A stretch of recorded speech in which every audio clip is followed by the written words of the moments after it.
আমি অরুণ কুমার দের মুসলিমউদ্দিন বালিকা উচ্চ বিদ্যালয়ের সহকারী শিক্ষক।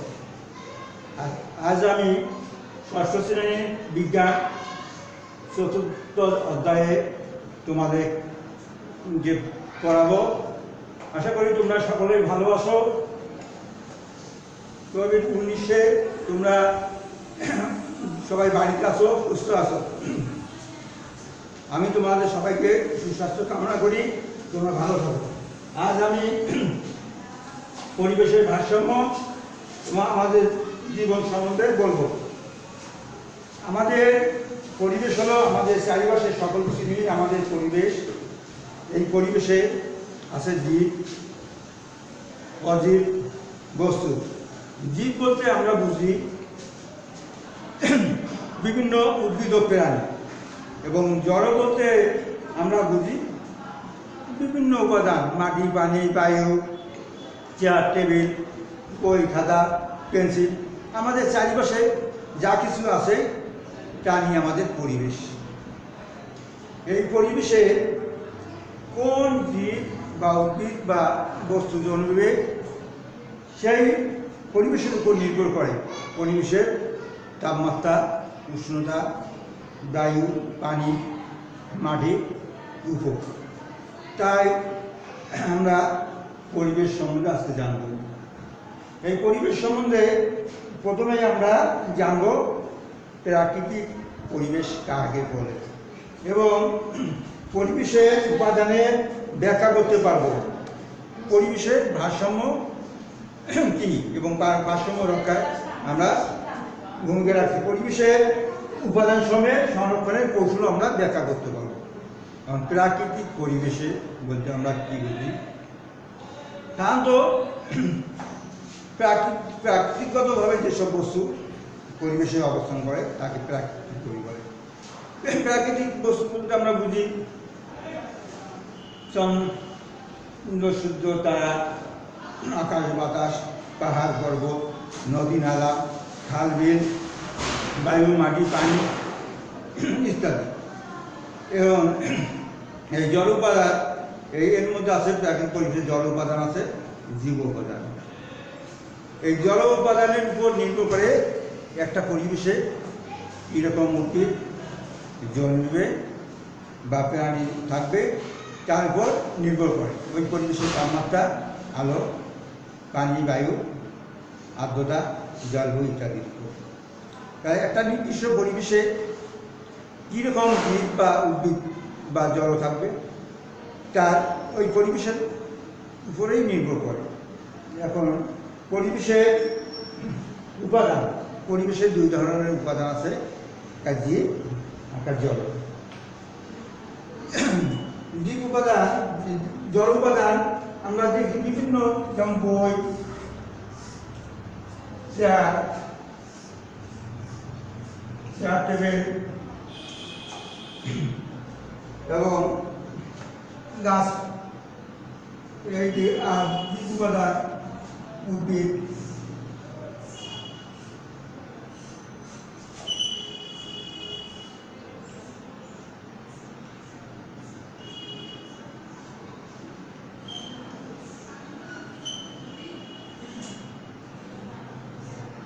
উদ্ভিদ,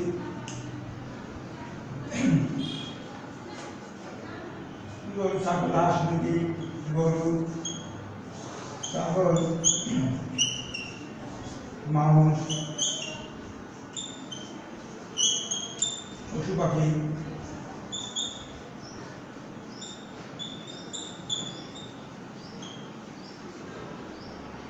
ইত্যাদি।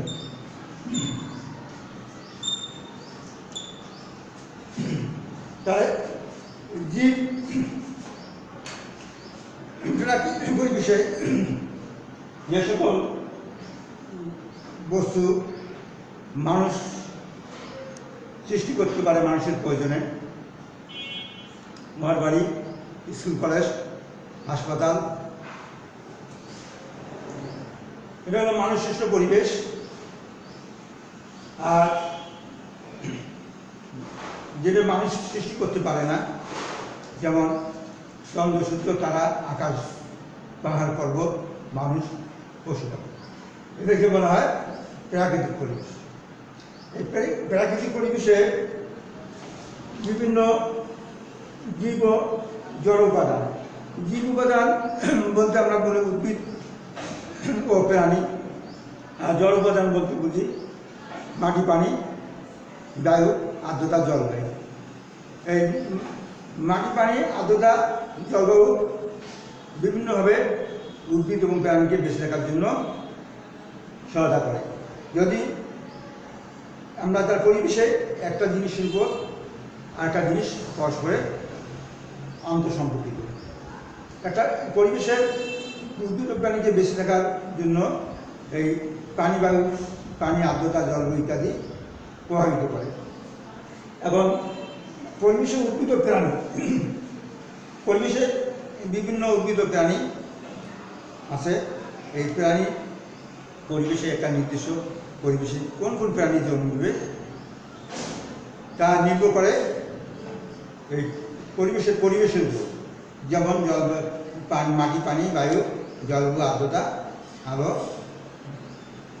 তাপমাত্রা ইত্যাদির উপর একটা নির্দিষ্ট পরিবেশে কোন উদ্ভিদ জন্ম নেবে তা নির্ভর করে। যেমন সমতল ভূমিতে যেসব উদ্ভিদ জন্ম নেবে, সুন্দরবনের পরিবেশের উপর ওইসব উদ্ভিদ, সেই সব পরিবেশ তার নির্দিষ্ট স্থানের পরিবেশ, সেই পরিবেশের উপর সেই উদ্ভিদ ও প্রাণী জন্ম নেবে। পাহাড় পর্বতের উষ্ণ অঞ্চলের, মেরু অঞ্চলের বা মরু অঞ্চলের উদ্ভিদ ভিন্নতা রয়েছে। তার পরিবেশের ভারসাম্য কি এটা আমরা এখন জানি। পরিবেশের ভারসাম্য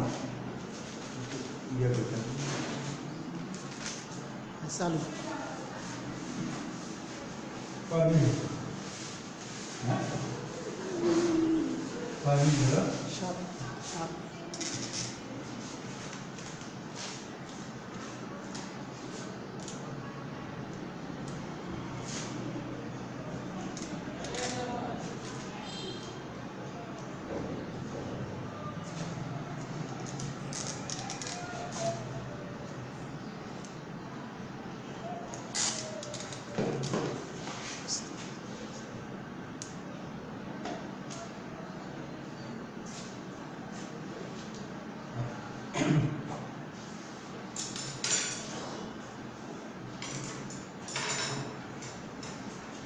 আমরা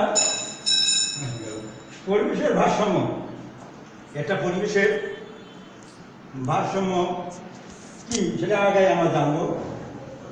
পরিবেশে কোনো জীবই এককভাবে বেঁচে থাকতে পারে না। বেঁচে থাকার জন্য যে বিভিন্নভাবে তার চারপাশের পরিবেশের উপর নির্ভর করে। বেঁচে থাকার জন্য আমরাও পরিবেশের বিভিন্ন উপাদানের উপর নির্ভর করি। যে সকল কথা উৎস থেকে আমরা আমাদের প্রয়োজনীয় জিনিস পাই, তা যদি কোনো কারণে নষ্ট হয় তবে আমাদের জীবনে কি ঘটবে তোমরা জানো? তোমরা জেনে থাকবে ডাইনোসর নাম শুনেছো। তোমরা অনেকে ডাইনোসরের নাম শুনেছো, যা লক্ষ লক্ষ বছর আগে পৃথিবীতে ছিল। তোমরা কি জানো কেন এই ডাইনোসর আজ পৃথিবীতে নেই? তোমরা এই ডাইনোসর একটা প্রাণী আছে, যা লক্ষ লক্ষ বছর আগে আমাদের এই পৃথিবীতে ছিল, ভূমণ্ডলে ছিল। কি কারণে এই পৃথিবী থেকে বিলুপ্ত হলো তোমরা কি সেটা জানো? সেই ডাইনোসর বিলুপ্তর কারণ আমরা এখন জানবো। ডাইনোসর বিলুপ্তির কারণ কোনো বিজ্ঞানিক ধারণা, ডাইনোসর যখন পৃথিবীতে ছিল তখন পৃথিবী অনেক গরম ছিল, কিন্তু হঠাৎ করে পৃথিবী অনেক ঠান্ডা হয়ে যায়। ঠান্ডা সইতে না পেরে তারা সবাই মারা যায়। আবার কারো মতে পৃথিবীতে যখন অন্য প্রাণীদের আবির্ভাব ঘটে তখন তারা খাদ্য হিসেবে ডাইনোসরের ডিম খাওয়া শুরু করে। ডাইনোসর তাদের ডিম সংরক্ষণে ব্যর্থ হয়, ফলে ধীরে ধীরে তাদের বিলুপ্তি ঘটে। আবার অনেক বিজ্ঞানী বলেন পৃথিবীর পরিবেশে যখন এমন সব পরিবর্তন ঘটে যার সাথে ডাইনোসররা নিজেদেরকে খাওয়াতে ব্যর্থ হয়ে বিলুপ্ত হয়ে যায়। এই খাওয়ানো বলতে আমরা বুঝি যে পৃথিবীর আবহাওয়া, জলবায়ু, তাপমাত্রার পরিবর্তনের সাথে সাথে বিভিন্ন প্রাণী ওই পরিবেশের সঙ্গে নিজেকে খাপ খাইয়ে নিয়ে চলতে পারে না।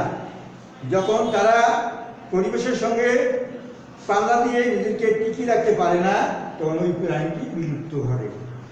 তেমনই ডাইনোসর লক্ষ লক্ষ বছর আগে আমাদের পৃথিবী ছিল, তারা এই পরিবেশের সঙ্গে নিজেকে আর টিকিয়ে রাখতে পারে নাই, তারা এই পরিবেশ থেকে বিলুপ্তি হয়ে গেছে। আবার অনেক বিজ্ঞানী বলেন পৃথিবীর পরিবেশে যখন এমন সব পরিবর্তন ঘটে যার সাথে সাথে ডাইনোসররা নিজেকে খাপ খাইতে পারেনি, তাই ডাইনোসর পৃথিবী থেকে বিলুপ্ত হয়ে যায়। প্রাকৃতিকভাবে পরিবেশের পরিবর্তন বা মানুষের কোনো কর্মকাণ্ডের কারণে যদি পরিবেশের ভারসাম্য নষ্ট হলে জীব পরিবেশ নানাভাবে ক্ষতিগ্রস্ত হয়।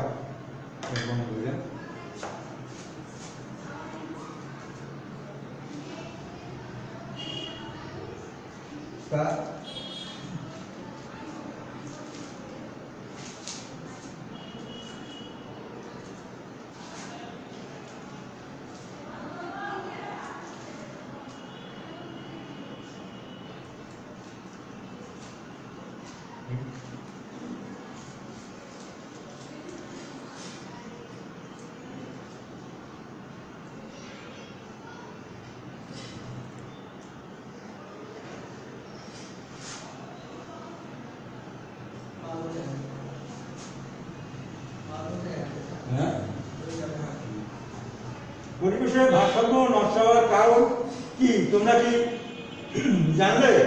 পরিবেশের নিত্য মানুষের বিভিন্ন চাহিদা মেটাতে গিয়ে পরিবেশের বিভিন্ন পরিবর্তন ঘটছে। মানুষ তার প্রয়োজনের তাগিদে বন জঙ্গল, গাছপালা, পাহাড় পর্বত ধ্বংস করে নিজেদের বাসযোগ্য পরিবেশ সৃষ্টি করছে। এতে পরিবেশের ভারসাম্য নষ্ট হবে।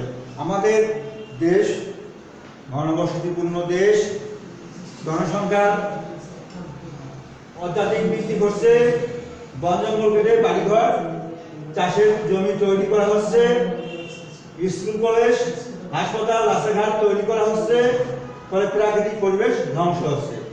এছাড়াও মানুষ বিভিন্নভাবে মাটি, পানি, বায়ু দূষিত করছে, ফলে অনেক উদ্ভিদ প্রাণী হারাচ্ছে তাদের আবাসস্থল। এভাবে পরিবেশের ভারসাম্য নষ্ট হচ্ছে। পরিবেশে সুস্থভাবে বেঁচে থাকতে হলে পরিবেশকে নষ্ট না করে একে সংরক্ষণে সচেষ্ট হতে হবে। তাই আমরা পরিবেশের যদি ভারসাম্য রক্ষা করতে চাই, আমরা বেশি বেশি উদ্ভিদ লাগাবো, পরিবেশের বিভিন্ন উপাদানকে আমরা নষ্ট করব না, পরিবেশ যাতে নষ্ট না হয় সেদিকে আমাদের বিশেষ খেয়াল রাখতে হবে।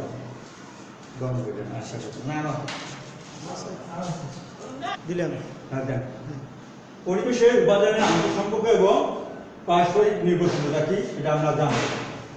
পরিবেশের সকল অজীব বা জড় উপাদানের সাথে জীব উপাদান সঙ্গে পারস্পরিক ক্রিয়া আদান প্রদান চলছে।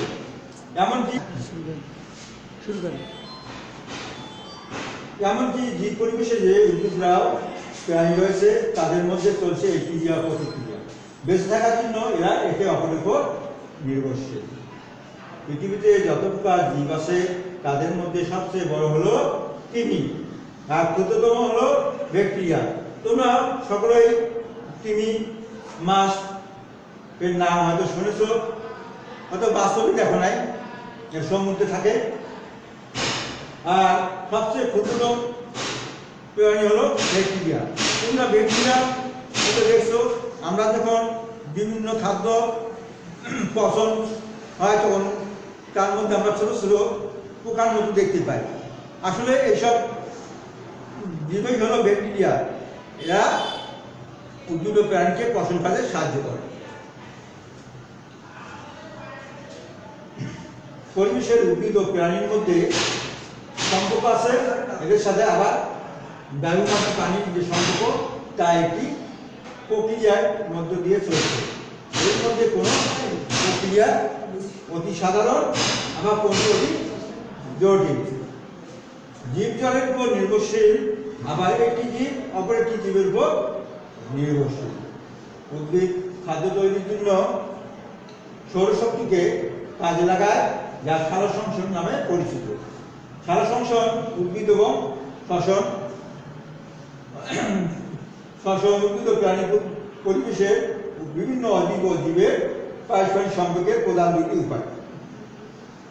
উদ্ভিদ সালোকসংশ্লেষণ পদ্ধতিতে সূর্যালোকের উপস্থিতিতে কার্বন ডাইঅক্সাইড এবং পানি ব্যবহার করে গ্লুকোজ এবং অক্সিজেন তৈরি করে। সালোকসংশ্লেষণ প্রক্রিয়ায় উৎপন্ন অক্সিজেন উদ্ভিদ এবং প্রাণীর শ্বসন প্রক্রিয়ায় শক্তি উৎপাদনের কাজে লাগে। প্রাণীর শ্বসন প্রক্রিয়ার উৎপন্ন কার্বন ডাইঅক্সাইড উদ্ভিদের সালোকসংশ্লেষণ প্রক্রিয়ায় ব্যবহৃত হয়। এইভাবেই সালোকসংশ্লেষণ এবং শ্বসন প্রক্রিয়ার মাধ্যমে জীবমণ্ডলের মধ্যে পারস্পরিক সম্পর্ক সৃষ্টি হয়।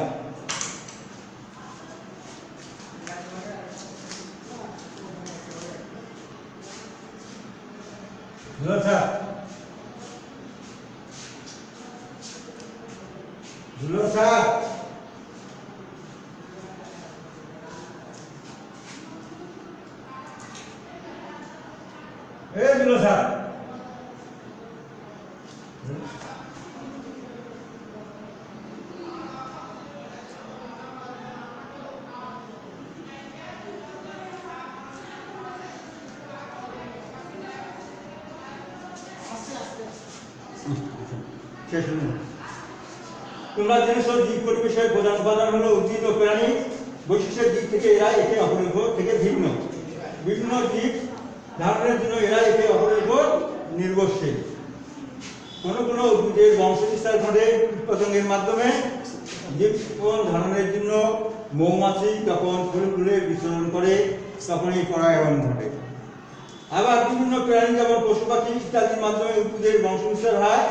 আবার অনেক উদ্ভিদ আছে যারা বিভিন্ন উদ্ভিদ প্রাণীর আশ্রয়স্থল। পরিবেশের বিভিন্ন উপাদান এবং সংরক্ষণের কৌশল। কোষের বিভিন্ন উপাদান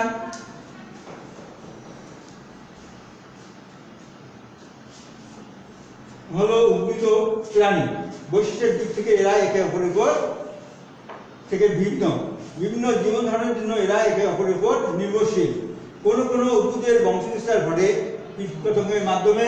জীবন ধারণের জন্য মৌমাছি যখন ফুলে ফুলে বিচরণ করে তখনই পরাগায়ন ঘটে। আবার বিভিন্ন প্রাণী যেমন পশু পাখি ইত্যাদির মাধ্যমেই উদ্ভিদের বংশবিস্তার হয়। আবার অনেক উদ্ভিদ আছে যারা বিভিন্ন উদ্ভিদ প্রাণীর আশ্রয়স্থল। পরিবেশের বিভিন্ন উপাদান সংরক্ষণের কৌশল। পরিবেশের বিভিন্ন উপাদান যেমন মাটি, পানি, বায়ু, উদ্ভিদ, প্রাণী ইত্যাদি সম্পর্কে তোমরা জেনেছ। আরও জেনেছ উদ্ভিদ ও প্রাণী বেঁচে থাকার জন্য একে অপরের উপর নির্ভরশীল। এরা আবার জল পরিবেশের উপর নির্ভরশীল। পরিবেশের উপাদান সমূহের মধ্যে যদি কোনো কারণে কোনো পরিবর্তন ঘটে তবে জীবের স্বাভাবিক জীবন ব্যাহত হয়। কীভাবে পরিবেশ দূষণ ঘটে? আমরা জানি মানুষ তার প্রয়োজনের তাগিদে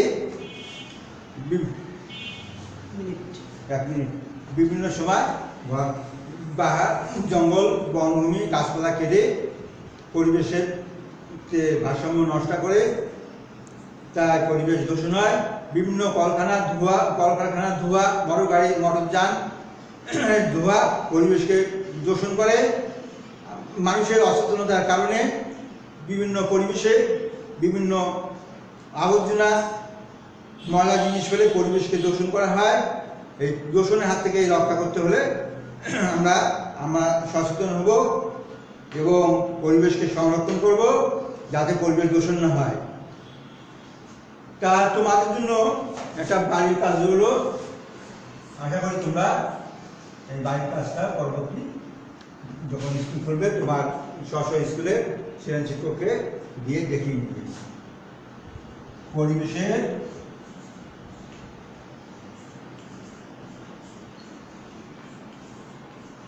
ভারসাম্য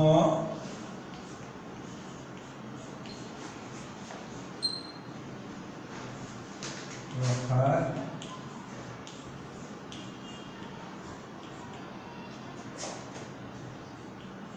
জন্য আমাদের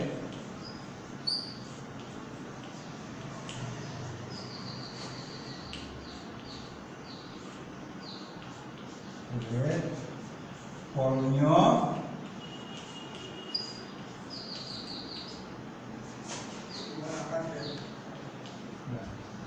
কার্য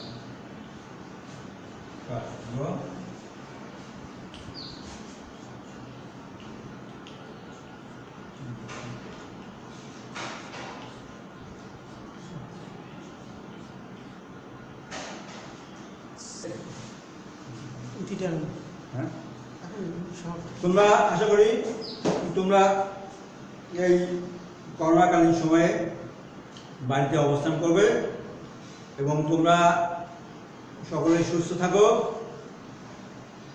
ভালো থাকো, এই আশা ব্যক্ত করে আমি অরুণ কুমার দেব, মুসলিম সহকারী শিক্ষক, আজকে তোমাদের পাঠ এই পর্যন্ত।